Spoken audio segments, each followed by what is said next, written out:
अपने अष्ट विनायक हैं, महाराष्ट्र में बड़ी मान्यता है अष्ट विनायक की। पर कभी आपने सोचा कि विनायक 8 ही क्यों हैं, 7 या 9 क्यों नहीं है, 6 या 10 क्यों नहीं है? हमारे यहां कोई भी चीज बगैर कारण के नहीं है, बगैर तर्क के नहीं है। अच्छा, कभी आपने सोचा कि भगवान गणेश का शरीर मनुष्य का है और सर हाथी का क्यों है? और उनका सर काटा क्यों गया? सर हाथी का क्यों है, सवारी चूहे की क्यों है? दोनों में बहुत विरोधाभास नजर आता है ना। और उसके बाद यदि हाथी का सर है तो उनको एक दंत क्यों कहा गया? हाथी के तो 2 दांत होते हैं, तो फिर एक ही दांत क्यों है?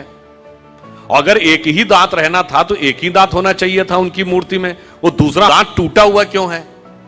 और बल्कि जो आप वास्तविक मूर्ति देखते हैं उसमें टूटा हुआ दांत एक हाथ में पकड़ रखा उन्होंने। कभी आपने विचार किया कि ये क्यों है? इसमें से कुछ भी कहानी नहीं है, कुछ भी कल्पना नहीं है।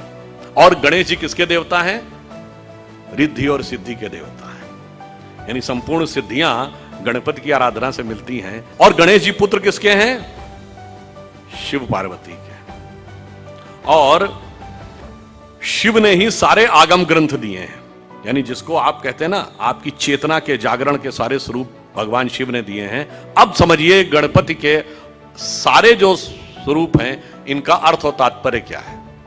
देखिए, भगवान गणेश का वह स्वरूप हमारे अंदर की जो वास्तविक चैतन्य ऊर्जा होती है उसके उत्थान की वह प्रक्रिया को प्रतीक रूप में दिखा रहा है। सबसे पहले सर कटना किस लिए जरूरी है? वह आप अंदर की यात्रा करके अपनी कुंडलनी शक्ति को तब जागृत कर सकते हैं जब पहले आप अपने अहंकार को नष्ट करने में सफल होते हैं। तो आपका सर कटने का स्वरूप प्रतीक ये है। दूसरा, हाथी का ही सर क्यों है? क्योंकि हाथी की जो सूंड है, और आपने देखा होगा हमेशा गणपति की सूंड इस दिशा में यूं है, कभी ऐसे नहीं है। क्यों? वह उस शक्ति का प्रतीक है जो अपवर्ड्स है, यानी जागृत शक्ति, आपके शरीर की कुंडलनी की शक्ति जब वो ऊर्ध्व की तरफ होती है उसका प्रतीक है। और हाथी इसलिए है कि हाथी के मस्तक में गज मुक्ता कहा जाता है।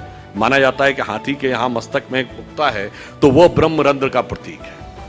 और जब वो मुड़ी हुई सूंड ऊपर है, और चूहे की सवारी क्यों है?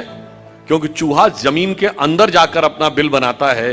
तो जब आप एकाग्र चित्त होकर अपने अंदर की यात्रा में उतरते हैं तभी जाके आप इस शक्ति को पहचान पाते हैं और उस शक्ति को ऊपर उठाने का सामर्थ्य पा पाते हैं। 8 ही विनायक क्यों हैं? क्योंकि 8 चक्र हैं, मूलाधार, स्वाधिष्ठान, अनाहत, आज्ञा, विशुद्ध चक्र और ब्रह्मरंध्र। और अब एक ही दांत क्यों है?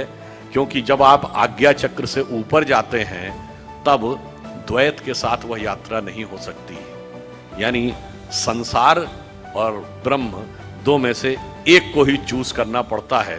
तो वह दांत टूटा हुआ क्यों है? तो संसार के साथ उस संबंध का विच्छेद करना पड़ता है, उसे तोड़ना पड़ता है। इसीलिए टूटा हुआ दांत हाथ में रखे हुए हैं। फिर आगे की यात्रा जाकर जब ब्रह्मरंध्र तक मिलती है तो समस्त रिद्धियां और सिद्धियां आपको प्राप्त होती हैं। यह उसका प्रतीक है।